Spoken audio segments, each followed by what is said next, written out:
Assalamualaikum warahmatullahi wabarakatuh. Yang terhormat Bapak Ibu SD Negeri Tengger Kecamatan Ngasem, pada kesempatan kali ini saya CGP atas nama Ratna Mayunita akan melaksanakan diseminasi budaya positif. Pada kesempatan kali ini kita akan belajar bersama, kita sharing bersama terkait dengan budaya positif yang ada di sekolah, khususnya di SD Negeri Tengger.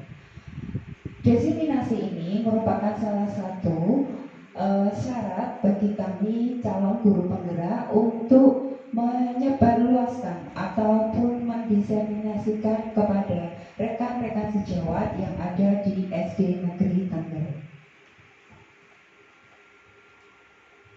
Baik, pada kesempatan kali ini kita akan membahas yang pertama, yaitu tentang konsep inti budaya positif. Ada beberapa hal yang akan kita pelajari pada hari ini, kita sharing bersama, yaitu yang pertama tentang perubahan paradigma belajar, yang kedua tentang kebutuhan dasar manusia, yang ketiga tentang budaya positif, selanjutnya ada nilai-nilai kebajikan, motivasi perilaku manusia, ada posisi kontrol guru, ada keyakinan kelas, dan segitiga restitusi.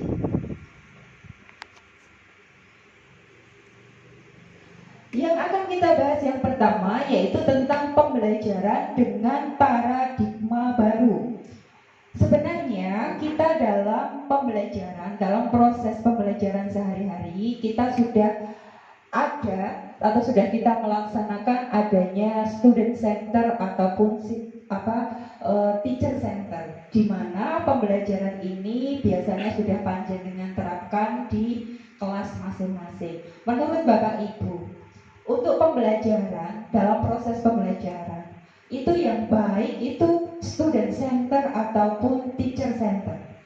Menurut Pak An bagaimana? Menurut saya student center. Kenapa? Karena berpusat ke siswa. Betul, boleh. Boleh. Ya, karena menurut kurikulum Merdeka anak harus aktif. Betul. Berarti student center apa? Teacher center. Student center. Oke. Dan ini dalam kurikulum Merdeka kita memang diarahkan untuk lebih berfokus pada siswa. Nah, paradigma ini yang kita namakan dengan paradigma baru. Kalau dulu kita dalam pembelajaran kita lebih sebagai fokusnya, kita sebagai senternya adalah seorang guru. Dengan adanya perubahan paradigma baru ini, kita diharapkan bahwa siswa ini akan menjadi subjek pembelajaran, ya. Nah, untuk pembelajaran dengan paradigma baru ini adalah pembelajaran yang menerapkan perkembangan yang dirancang berdasarkan prinsip pembelajaran berdiferensiasi. Berdiferensiasi itu apa? Pembelajaran yang mengakomodir semua kebutuhan siswa kita.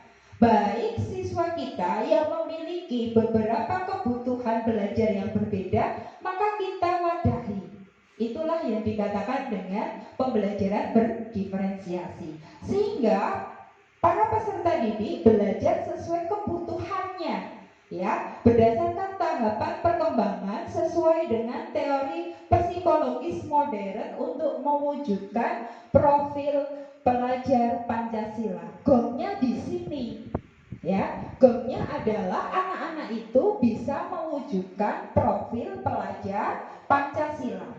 Yang panjenengan semuanya pasti sudah memahami ada 6 dimensi yang ada pada profil pelajar Pancasila. Yang pertama, beriman, bertakwa kepada Tuhan Yang Maha Esa dan berakhlak mulia. Yang kedua, berkebinekaan global, gotong royong, kreatif, bernalar kritis, dan mandiri. Dengan adanya perubahan paradigma baru, diharapkan anak-anak ini kalau kita wadahi sesuai dengan kebutuhannya, tujuannya untuk mewujudkan profil pelajar Pancasila yang beriman, kita bisa menerapkan karakter kepada anak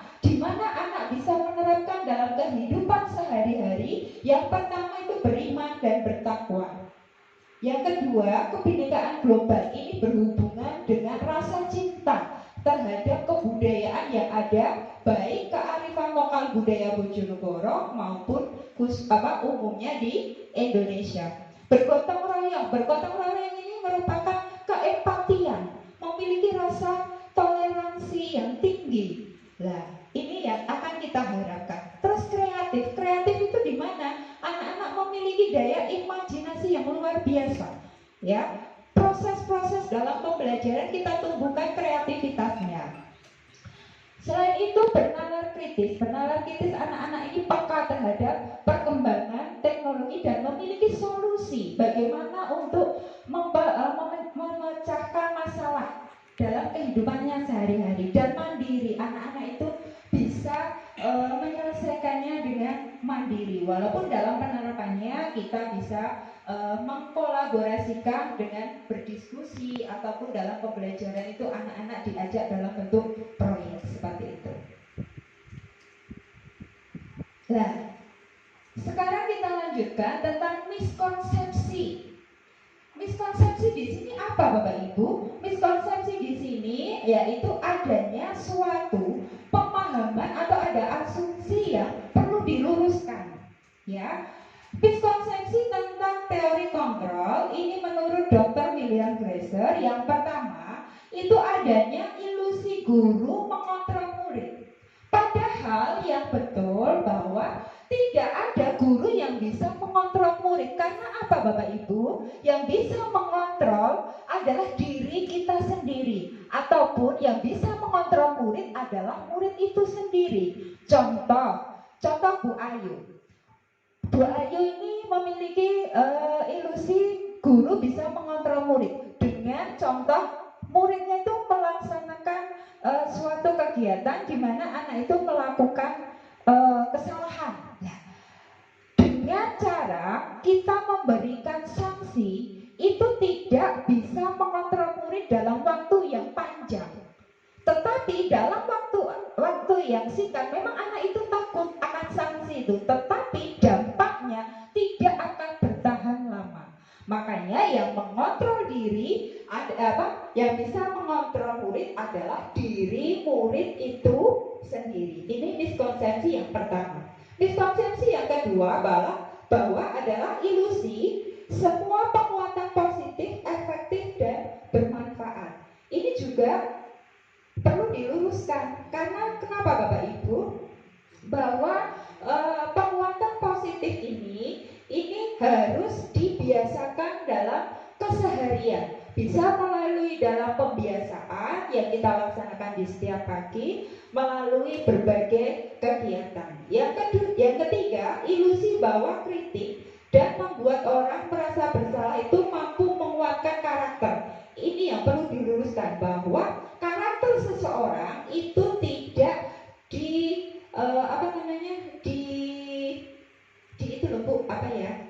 diinterogasi ataupun dipengaruhi oleh kata bersalah atau merasa bersalah seperti itu. Yang keempat, ilusi bahwa orang dewasa itu berhak memaksa. Bapak Ibu, walaupun usia kita di atas anak-anak, kita tidak boleh memaksakan kehendak. Kenapa? Karena dengan memaksa itu tidak akan tumbuh baik dari motivasi, dari intrinsik murid kita. Maka dari itu kita orang dewasa itu tidak berhak untuk memaksa keputusan kita kepada murid kita. Jadi miskonsepsi menurut teori kontrol ini ada 4 yang perlu kita luruskan. Baik, untuk mengubah paradigma stimulus respon menjadi pendekatan menurut teori kontrol. Ini contohnya seperti ini. Di stimulus responnya itu adalah realitas atau kebutuhan kita itu sama. Padahal di teori kontrolnya realitas atau kebutuhan kita itu berbeda. Iya apa tidak, Bapak Ibu? Contoh, Pak An dengan Bu Ayu itu kebutuhannya juga sudah berbeda. Begitu pula dengan anak didik kita, kebutuhan tiap anak itu berbeda. Mereka memiliki karakteristik yang berbeda-beda pula. Yang kedua, semua orang melihat hal itu yang sama. Padahal menurut teori kontrol, setiap orang itu memiliki gambaran yang berbeda. Contoh pada murid kita dalam pembelajaran, kita memberikan tugas anak-anak, hari ini kita akan menggambar dengan tema keindahan alam contohnya. Tiap anak akan memiliki gambaran yang berbeda, memiliki perspektif yang berbeda untuk mengemukakan ide-idenya. Makanya di stimulus respon itu berbeda dengan di teori kontrol. Terus selanjutnya kita mencoba mengubah orang agar berpandangan sama dengan kita. Pada teori kontrol kita berusaha memahami pandangan orang lain tentang dunia. Jadi kita berusaha memahami apa yang menjadi kebutuhan anak-anak kita, kebutuhan dari teman-teman sejawat kita. Terus stimulus respon selanjutnya yaitu perilaku buruk dilihat sebagai suatu kesalahan. Dalam teori kontrol, semua perilaku itu memiliki tujuan. Contoh, Bu Ayu itu berangkatnya pagi, Pak An berangkatnya pagi. Kalau pada stimulus respon, perilaku berangkat pagi itu kan termasuk baik ya. Nah, padahal kalau kita lihat pada teori kontrolnya, semua perilaku memiliki tujuan. Berarti Pak An dan Bu Ayu berangkat pagi, tujuannya untuk apa toh? 1, disiplin. 2, supaya tidak dimarahi bu kepala sekolah, mungkin seperti itu ya. Jadi segala sesuatu, walaupun anak didik kita, murid-murid kita melakukan kesalahan, itu pasti ada tujuannya ya, seperti itu. Terus stimulus respon selanjutnya, orang lain itu bisa mengontrol kita. Pada teori kontrol, hanya Anda yang bisa mengontrol diri Anda. Nah, di sini panjenengan sendiri yang bisa mengontrol, bukan orang lain. Selanjutnya, saya bisa mengontrol orang lain. Di teori kontrolnya, Anda tidak bisa mengontrol orang lain. Karena apa? Itu termasuk dalam kemauan dari intrinsik dari dalam diri seseorang itu. Pemaksaan ada pada saat bujukan gagal. Pada teori kontrol, kolaborasi dan konsekuensi itu menciptakan pilihan-pilihan baru. Jadi setelah kita melakukan suatu kolaborasi dan konsekuensi, pasti ada beberapa pilihan-pilihan baru yang bisa kita buatkan sebagai alternatif. Stimulus respon selanjutnya adalah model berpikir menang atau kalah. Pada teori kontrol, model berpikir menang dan menang.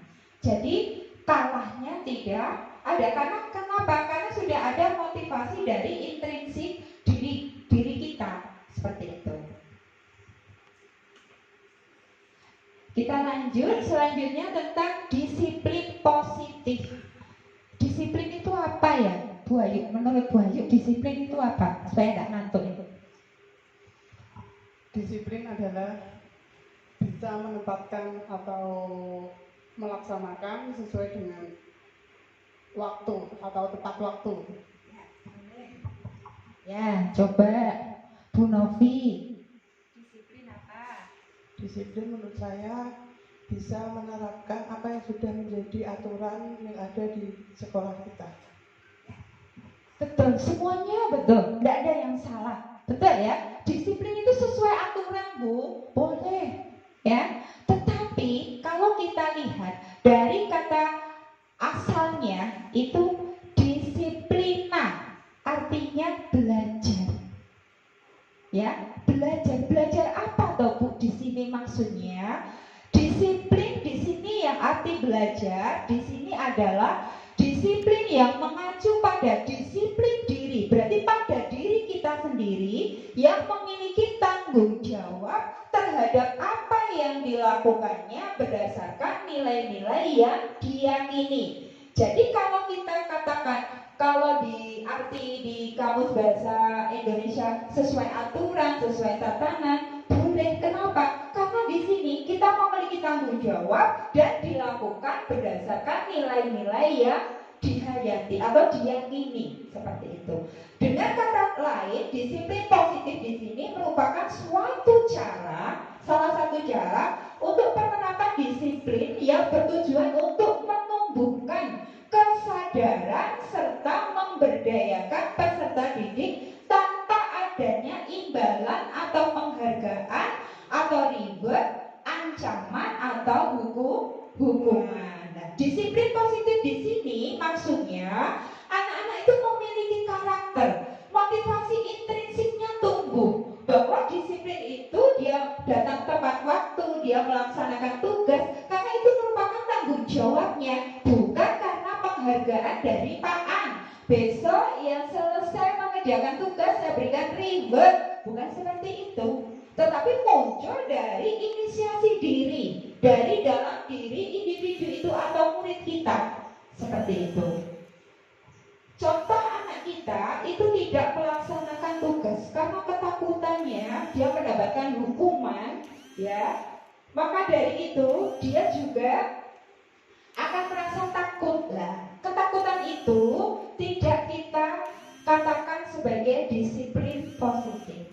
Lah, gongnya di sini Bapak Ibu, sebagai pendidik tujuan kita adalah menciptakan murid yang memiliki disiplin diri, sehingga mereka berperilaku mengacu kepada nilai-nilai kebajikan universal. Nilai-nilai kebajikan universal itu apa tuh Bapak Ibu? 1. Toleransi. 2. Dia cinta terhadap tanah air, rasa menghormati, itu termasuk nilai-nilai kebajikan universal, dan memiliki motivasi intrinsik dalam perubahan perilaku ke arah yang lebih baik. Sekali lagi, disiplin positif ini muncul dari motivasi intrinsik. Jadi anak itu tidak merasa dipaksa untuk melakukan disiplin di sini, seperti itu. Nah, nilai-nilai kebajikan universal itu ada beberapa Bapak Ibu yang sudah disepakati. Yang pertama itu ada saling menghormati, saling menyayangi, ada kepedulian, gotong royong, disiplin, mandiri, konsisten, dan bertanggung jawab. Sebenarnya masih banyak lagi, ya. Tetapi saya ambil hanya beberapa saja. Nah, kebutuhan dasar manusia. Kebutuhan dasar manusia ini merupakan segala sesuatu yang kita lakukan untuk mendapatkan apa yang kita inginkan. Seluruh tindakan yang kita lakukan memiliki tujuan tertentu, dan semua usaha terbaik yang kita lakukan adalah dalam rangka agar kebutuhan dasar kita terpenuhi dengan baik. Maka dari itu, kebutuhan dasar yang wajib kita terapkan, kita pahami adalah kebutuhan dasar murid kita, karena kita seorang pendidik. Kita harus tahu kebutuhan dasar murid kita itu apa. Contoh, jika di dalam kelas itu ada beberapa anak yang memiliki kekurangan ataupun memiliki kuranglah dalam proses pembelajaran, nah, maka kita dampingi kebutuhan dasarnya apa. Ya, seperti itu.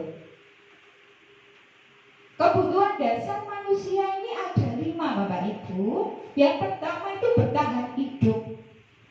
Ini pasti ya, bertahan hidup itu ada hubungannya. Kalau kita nggak makan ya nggak bertahan hidup, berarti ya ada makanan, ada pakaian, ada tempat tinggal, keamanan dan kesehatan. Kebutuhan yang kedua yaitu cinta dan kasih sayang. Ini bisa dieksplor berupa rasa terima kasih, berupa kepedulian, berbagi, kerjasama, menjadi bagian dalam kelompok. Serta ada yang ketiga, penguasaan. Ada harga diri di sini, ada keinginan untuk dianggap, memimpin, berprestasi, diskusi dan didengar. Yang keempat, kebutuhan dasar manusia adalah tentang kebebasan. Adanya rasa mandiri, memiliki pilihan mencoba hal baru, mampu mengendalikan arah dirinya. Terus yang terakhir kebutuhannya adalah kesenangan. Di sini berhubungan dengan bermain, humor, antusiasme, ataupun dia tertawa. Seperti itu. Motivasi perilaku manusia ini ada dua Bapak Ibu. Ada motivasi ekstrinsik dan motivasi intrinsik. Kalau motivasi ekstrinsik ini adalah motivasi yang berasal dari luar diri kita. Ya, ini bisa dari lingkungan, ini bisa dari pertemanan, dari circle kita. Sedangkan motivasi intrinsik itu adalah motivasi yang berasal dari dalam diri kita sendiri, seperti itu. Motivasi ekstrinsik ini ada dua, yaitu untuk untuk menghindari atau ketidaknyamanan ataupun hukuman. Ini biasanya contoh, jika murid kita melanggar keyakinan kelas ataupun peraturan, dia pasti ada rasa ketidaknyamanan. Nah, ketidaknyamanan itu berasal dari luar, bisa dari Bapak Ibu guru, Ibu kepala sekolah. Nah, seperti itu. Yang kedua, untuk mendapatkan imbalan atau penghargaan dari orang lain. Contoh, jika anak itu mendapatkan nilai yang baik, dia mengharapkan bahwa dia akan mendapatkan reward, dia akan mendapatkan imbalan. Itu dari mana? Dari luar dirinya, seperti itu. Tetapi motivasi intrinsiknya adalah untuk menjadi orang yang mereka inginkan dan bisa menghargai dirinya sendiri dengan nilai-nilai yang mereka percaya. Yang paling utama adalah kita bisa menumbuhkan motivasi intrinsik dari dalam diri murid kita. Itu yang wajib kita gali, seperti itu. Nah, di sini ada 3. Kita pernah mendengar adanya hukuman, konsekuensi, dan restitusi. Bapak Ibu, kalau kita mendengar kata hukuman, pasti itu ada kaitannya dengan sanksi. Ya, contoh murid kita itu, contoh Bu Ayu hari ini tidak memakai seragam. Ya. Dalam benak Bu Ayu, aku dino iki seragaman sesuai aturan, pasti akan mendapat hukuman atau sanksi. Ya. Hukuman ini Bapak Ibu cirinya itu tidak terencana atau tiba-tiba. Yang kedua, murid tidak tahu apa yang akan terjadi atau tidak dilibatkan. Yang ketiga, bersifat satu arah. Dan yang keempat, berupa hukuman fisik atau psikis. Hukuman ini kenapa tidak terencana? Karena contoh, murid kita yang datang terlambat itu sebenarnya mereka itu tidak terencana. Kenapa? Karena contoh, ada beberapa faktor yang mempengaruhi. Seperti itu. Murid tidak tahu apa yang akan terjadi kalau saya mendapatkan hukuman apa ya yang akan saya dapatkan, seperti itu. Dan hukuman itu biasanya bersifat satu arah. Kenapa? Hanya kita yang memberikan hukuman saja, karena sesuai dengan peraturan dibuat hanya satu arah oleh orang yang membuat peraturan itu. Dan biasanya berupa hukuman fisik atau psikis, berupa disuruh berdiri atau lari, memutar lapangan. Psikisnya biasanya dimarahi, anak-anak dibully atau diberikan intimidasi, seperti itu. Nah, konsekuensi itu apa? Berbeda dengan hukuman. Konsekuensi itu biasanya lebih terencana dan menjadi kesepakatan. Konsekuensi itu merupakan kesepakatan bersama, seperti itu. Terus murid tetap dibuat tidak nyaman. Kenapa? Dalam konsekuensi belum ada solusi. Ya, belum ada solusi. Bagaimana anak itu untuk merubah dia tidak datang terlambat? Dengan konsekuensi ini belum ada solusinya. Terus sikap guru selalu memonitor, panjenengan sebagai pengawas, menggelengi murid siji-siji. Kenapa? Karena apabila siswa atau murid kita melakukan suatu kesalahan ataupun contoh datang terlambat gitu aja, panjenengan sebagai monitoring dari kesalahan murid tersebut. Sedangkan restitusi itu adalah proses menciptakan kondisi bagi murid untuk memperbaiki kesalahan. Murid di sini sudah bisa memberikan solusi untuk dirinya sendiri dalam restitusi ini. Nanti kita bahas segitiga restitusi. Terus proses yang mengajarkan murid untuk mencari solusi sendiri dari kesalahan yang telah dia perbuat. Dia akan mempunyai solusi sendiri. Kita hanya sebagai penggali saja dari kesalahan yang telah diperbuat murid kita. Ya, nanti ada beberapa kalimat pemantiknya ada. 5 posisi kontrol guru. Nah ini biasanya panjenengan di sini 5 posisi kontrol. Yang pertama sebagai penghukum. Biasanya Pak An ini di pagi hari. Anak-anak yang datang terlambat itu pasti Bapak Ibu guru sing keri Pak An ini ya sebagai penghukum.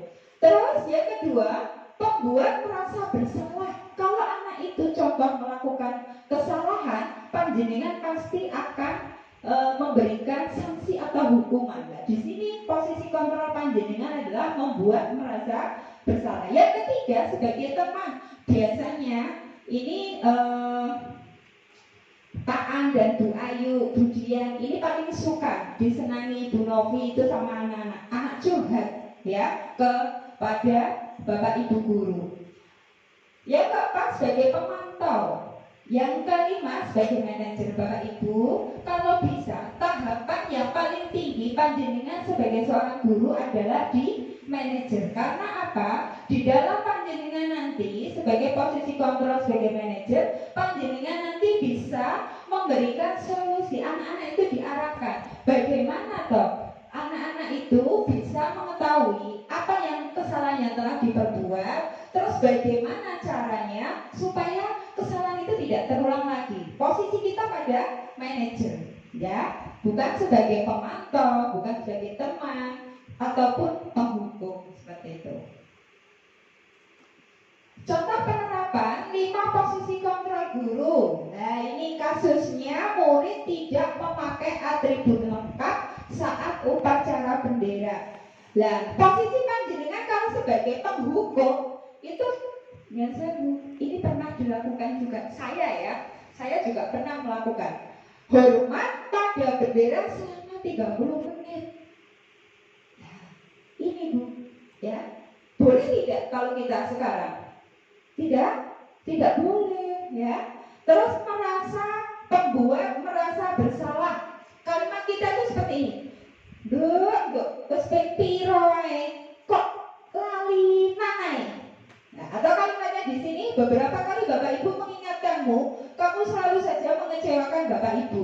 Biasanya gitu. Bocah tak warai bulat, balik kok gak paham. Nah, seperti itu.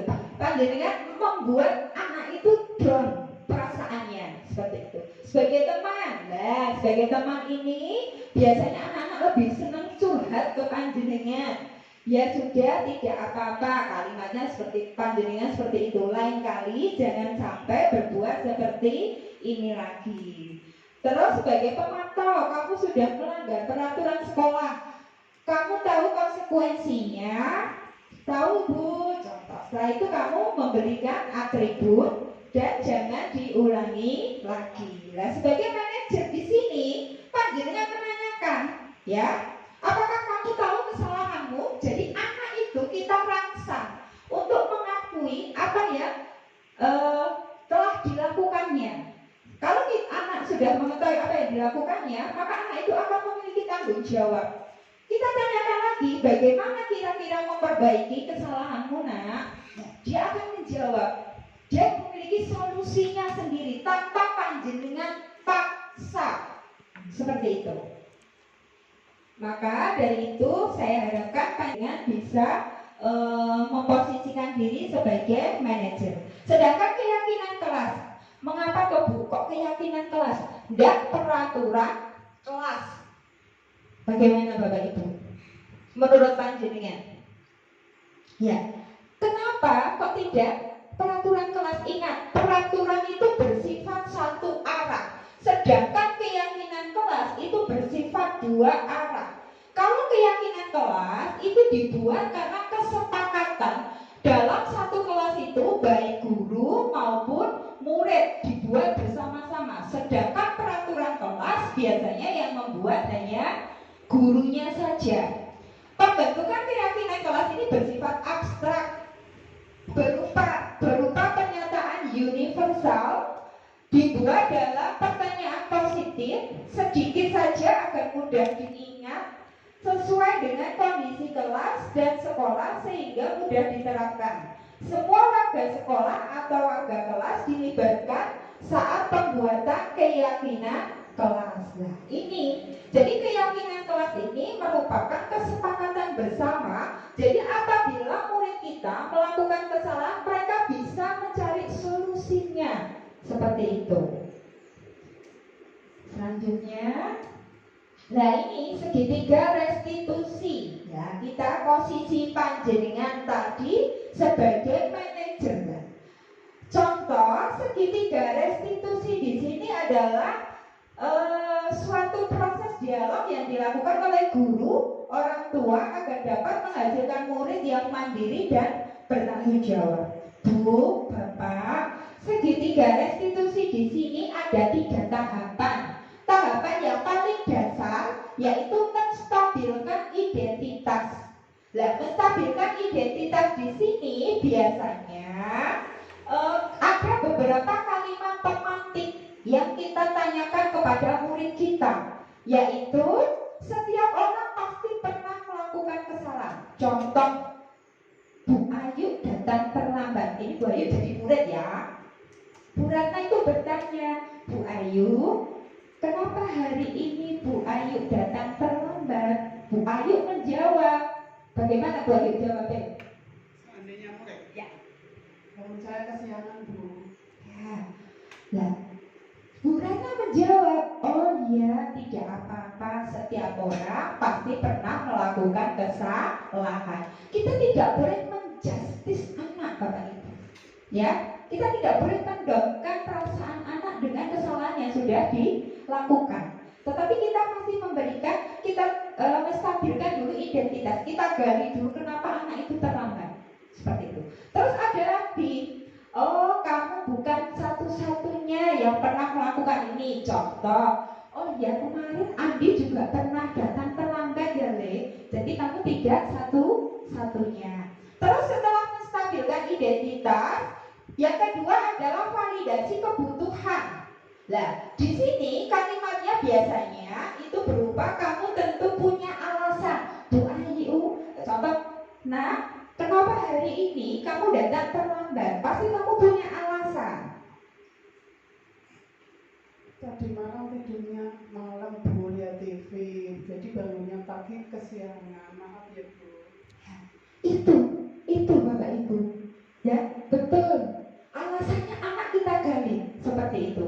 Terus adakah cara yang lebih efektif untuk mendapatkan apa yang kamu butuhkan? Biasanya seperti itu. Kenapa kok kamu datang terlambat? Solusinya apa? Nah, di situ kita gali terus. Tahapan yang ketiga yaitu menanyakan keyakinan. Nilai-nilai apa yang sudah disepakati dalam keyakinan kelas tadi yang kamu langgar? Karena dia datang terlambat, maka dia bisa menjawab kedisiplinan seperti itu. Terus kamu ingin menjadi orang yang seperti apa? Di akhir nanti kita tanyakan seperti itu. Jadi setelah anak itu menemukan solusi, ke depannya dia itu ingin cita-cita apa? Kalau dia sudah disiplin waktu seperti itu. Nah, menstabilkan sudah tadi ya. Nah, ini sudah. Nah, ini sudah. Nah, ini Bapak Ibu, di penutup, nah, kita itu sebagai seorang pendidik dalam penerapan program disiplin positif ini, hendaknya pendidik memiliki standar kepribadian profesional dan sosial yang baik, di mana pendidik mampu merefleksikan dirinya dalam posisi kontrol saat ini. Bagaimana perjalanan dirinya sebagai among atau manajer yang menuntut murid menjadi insan yang mandiri, merdeka, dan bertanggung jawab. Ini sesuai dengan amanah pada standar pendidikan nasional. Maka dari itu Bapak Ibu, pesan saya, kita sudah mengetahui tentang disiplin positif. Disiplin positif ini nanti kita kembangkan di sekolah kita tercinta ini, sehingga anak-anak itu bisa menumbuhkan motivasi intrinsiknya dan bisa memberikan karakter yang maupun kepada orang lain. Jadi karakter yang ingin kita tumbuhkan di sekolah tidak hanya lepas sampai di sekolah saja, tetapi bisa diterapkan dalam kehidupan sehari-hari. Mungkin seperti itu Bapak Ibu. Terima kasih atas waktu yang diberikan. Semoga pada kesempatan ini ilmu yang telah kita pelajari bersama bermanfaat dan bisa membawa mutu pendidikan khususnya di SD Negeri Tengger ini semakin maju, semakin bisa mewadahi kebutuhan murid-murid kita. Ada kurang lebihnya saya mohon maaf. Saya akhiri. Wassalamualaikum warahmatullahi wabarakatuh. Waalaikumsalam warahmatullahi wabarakatuh. Berapa menit?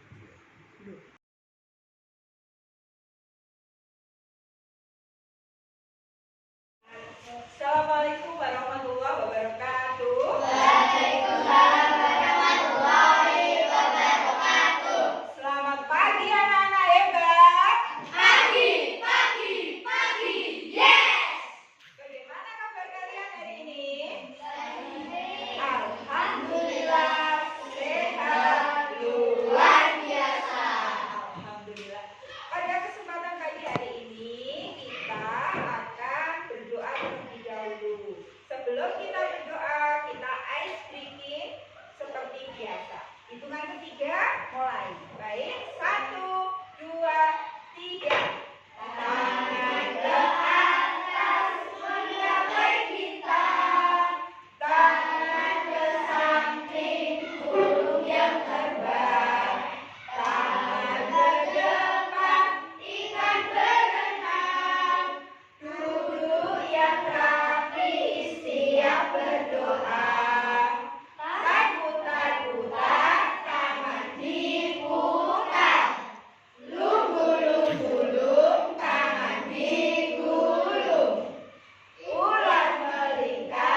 Kalian pasti punya cita-cita toh, kelas kalian itu nyaman, bersih, ya kan? Nah, nanti hari ini kita akan membuat keyakinan kelas, yang mana keyakinan kelas itu nanti akan kalian patuhi. Paham? Akan kalian ikuti apa yang sudah menjadi keyakinan kelas. Jadi keyakinan kelas ini yang membuat kalian, yang melaksanakan juga kalian. Maka dari itu keyakinan kita buat berdasarkan kesepakatan. Paham? Baik. Nanti ini Bu Ratna bawa kertas, ini namanya kertas post-it. Nanti kalian tuliskan yaitu bagaimana kelas impian menurut kalian. Ya, boleh ditulis 1, boleh ditulis 2, terserah. Nanti kalau sudah ditempel di kertas yang di depan ini yang warna pink. Di sini, nggih. Ini sudah ada lemnya, enggak usah cari lem. Nanti ditempel, digang gitu. Nggih, enggak bareng rumpel. Paham? Ini tugas yang pertama. Nih.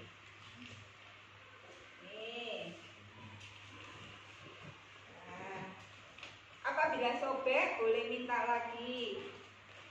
Nah, nulisnya di sini, nanti bisa ditempel. Kalau di belakang nanti nggak bisa. Oh, coba wae. Nah, gini, nggih. Oh, ditulis. Kelas impian kalian itu ingin yang bagaimana? Silahkan ditulis. Agak besar ya tulisannya ya. Nah, ditulis. Ditulisin nama kalian. Bisa di atas atau di sebelah kanan atau kiri boleh.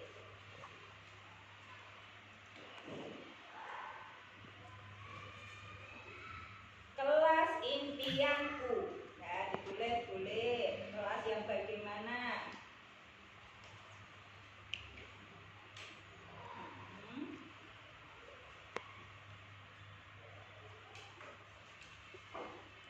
Agak besar ya tulisannya ya.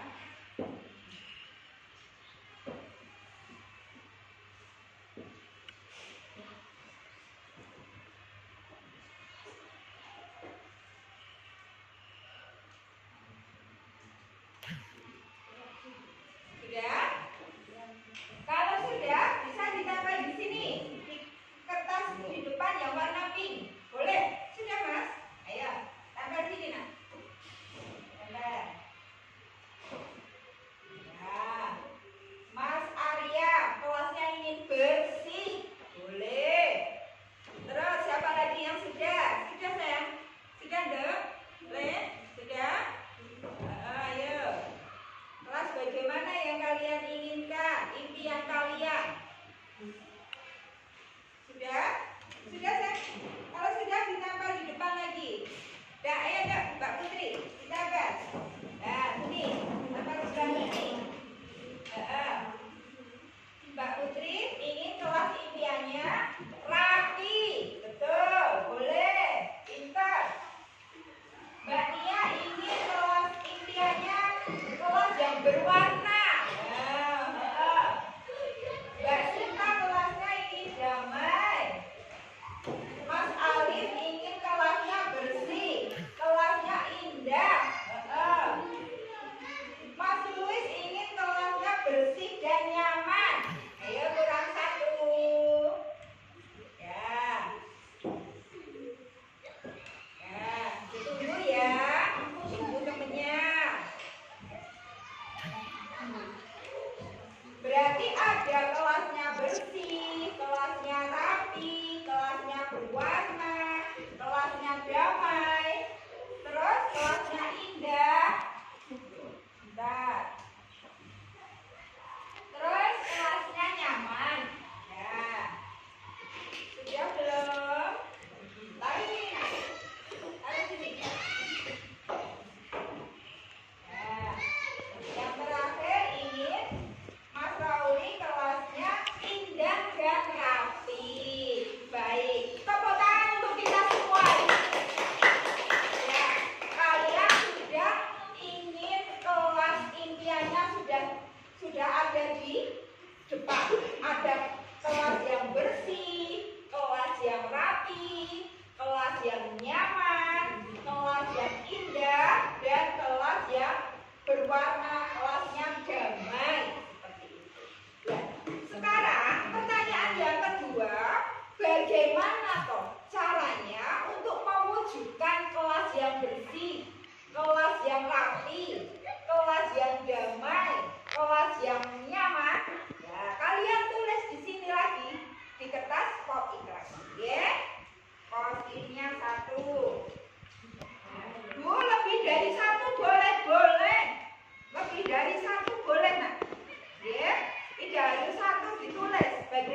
tadi saat upacara bendera, Bu Ratna lihat Mas Reza tidak memakai topi dan dasi. Apakah topi dan dasi ketinggalan di rumah atau masih ada di dalam tas? Ya Bu, topi dan dasi saya ketinggalan di rumah. Baik, tidak apa-apa. Semua orang pasti pernah melakukan kesalahan. Baik, Ibu ingin bertanya, kenapa Mas Reza melakukan kesalahan hari ini tidak memakai dasi dan topi? Karena saya tadi malam tidur terlalu malam. Jadi tadi pagi saya bangun kesiangan. Ya, baik, tidak apa-apa. Walaupun Mas Reza bangun kesiangan dan tidak memakai topi, tetapi saat datang ke sekolah, Mas Reza tidak terlambat. Baik, hari ini Mas Reza tidak memakai topi dan dasi saat upacara bendera. Menurut Mas Reza, apakah Mas Reza melanggar keyakinan kelas? Ya benar. Keyakinan kelas apa yang dilanggar Mas Reza? Keyakinan kelas disiplin. Ya, baik. Kalau Mas Reza sudah tahu, Mas Reza melanggar keyakinan kelas tentang disiplin waktu, langkah apa yang akan ditempuh Mas Reza, apa yang dilakukan Mas Reza untuk supaya tidak mematuhi disiplin waktu lagi? Saya akan tidur lebih awal dan memasang alarm. Iya, baik. Berarti Mas Reza sudah memperbaiki kesalahan. Kalau seperti itu, Ibu ingin bertanya, ke depannya Mas Reza ingin menjadi orang yang seperti apa? Saya ingin menjadi orang yang disiplin waktu. Baik, untuk hari ini Mas Reza sudah memberikan alasan mengapa tidak memakai topi dan dasi. Bu Ratna mengucapkan terima kasih untuk hari ini. Mas Reza boleh kembali ke dalam kelas. Terima kasih Bu. Selamat pagi Bu. Tadi di dalam kelas Bu Ratna lihat Mbak Selin sibuk mengerjakan tugas. Kalau boleh tahu, Mbak Selin mengerjakan tugas apa? Saya mengerjakan tugas PR matematika. Baik, tidak apa-apa. Setiap orang pasti pernah melakukan kesalahan. Mbak Selin hari ini tidak mengerjakan PR, pasti punya alasan. Alasan Mbak Selin tidak mengerjakan PR apa ya? Saya kecapean karena kemarin saya membantu ibu di ladang, jadi saya tidak mengerjakan PR matematika. Baik, menurut Mbak Selin, apakah Mbak Selin tidak mengerjakan PR termasuk dalam melanggar keyakinan kelas? Iya Bu, saya melanggar keyakinan kelas. Keyakinan kelas apa yang Mbak Selin langgar? Saya tidak mengerjakan PR matematika. Termasuk tidak bertanggung jawab. Baik.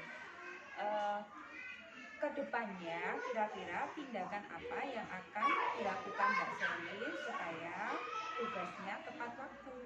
Saya akan mengerjakan PR matematika dengan waktu. Baru saya membantu ibu di ladang.